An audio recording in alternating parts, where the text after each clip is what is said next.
চাচা এগুলো কি আইসক্রিম? কুলফি মালাই। কুলফি মালাই? বাহ, খুব সুন্দর কুলফি মালাই। তো এই আইসক্রিম তো দুই রকম দেখা যাচ্ছে। দুই রকম, ওটা কালার আর এটা সাদা। এই জন্যই না? হ্যাঁ, তা দুটো দুই রকম দাম? দুটো দুই রকম দাম, 10 টাকা আর 5 টাকা। তা আপনি এই লাইনে আছেন কতদিন? আমি আজ 30 বছর ব্যবসা করছিলাম। 30 বছর? 30 বছর। তাহলে তো অনেকদিন যাবত আপনি এই ব্যবসায় করছেন। এই 12টা চলে গেছে আপনাদের। এইটা দিয়ে 12টা চলছে? এই দিয়ে আমার বোনের দিলাম। দেন আর একটা দেন। সবাই কি হয়েছে এক পাশে? ওই পিছন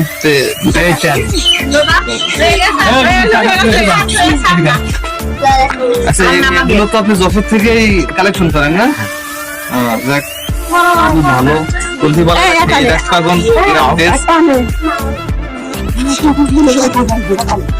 মনে হচ্ছে জানো সেই ছোটবেলা সেই ললিপপ আইসক্রিম খাচ্ছি, খুবই মজা।